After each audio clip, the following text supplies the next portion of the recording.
Kisah keajaiban istighfar part 5. Terhindar dari fitnah. Hai, kita jumpa lagi.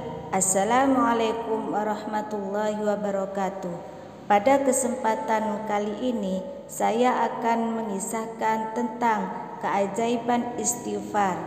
Ada 5 kisah yang menggambarkan tentang keajaiban istighfar yang akan saya bagi dalam 5 part, mulai dari part 1 sampai part 5.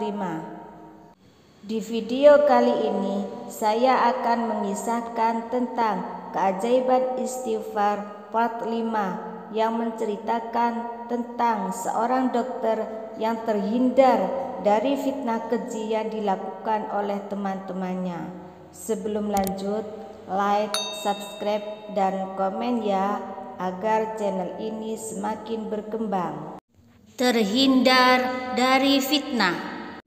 Dikisahkan seorang dokter spesialis jantung yang bernama Dr. Khalid Jubai, ia mengalami keajaiban istighfar dalam hidupnya. Pada suatu ketika, Dr. Khalid Jubai mendapat fitnah dari rekan sekantornya. Jika fitnah tersebut berhasil dibuktikan, maka sang dokter terancam dipensiunkan dini dari rumah sakit. Hal ini membuatnya gusar hingga begitu tersiksa batin. Meski demikian, ia berjuang untuk memulihkan nama baiknya. Tapi upayanya tidak cukup untuk bisa melawan rekan sekantornya yang menebar fitnah. Kondisi ini sempat membuatnya putus asa hingga beberapa saat. Namun, keajaiban mulai terjadi ketika ia mendatangi masjid. Setelah sholat, ia teringat sesuatu yang mengubah pemikirannya.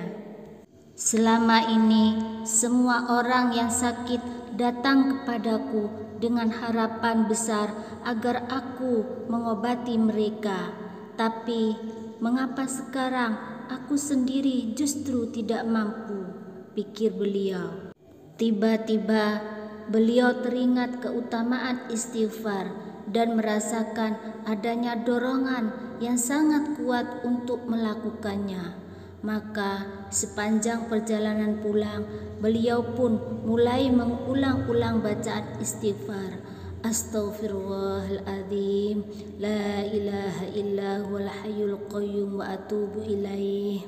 Sesampainya di rumah, ada perasaan lega yang begitu dahsyat. Ia mengalami semacam pengalaman spiritual yang merasuk ke dalam hati sanubarinya, sehingga beliau tak henti membaca lafaz istighfar tersebut setiap saat dan dalam segala kondisi. Sampai pada suatu hari, semua tuduhan yang menjadi rumor buruk terhadapnya ternyata tidak terbukti. Tentu saja beliau terkejut sekaligus bersyukur mengetahui kabar ini.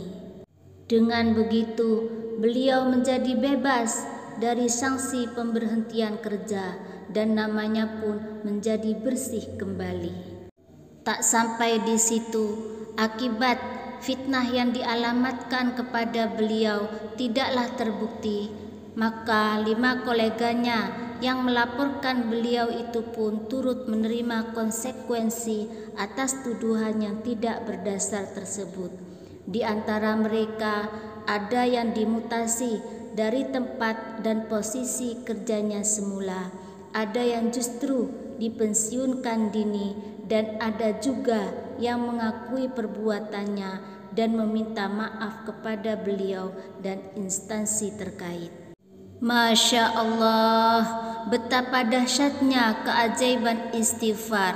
Maka dari itu, hendaklah kita selalu ingat bahwasanya dengan membaca istighfar dapat memberi kemudahan dari permasalahan yang mendera kita dan merupakan amalan pembuka pintu rezeki yang mujarab. Semoga kita dapat mengamalkan bacaan istighfar setiap hari, setiap waktu, di setiap dalam kondisi apapun. Amin, amin ya Rabbal Alamin.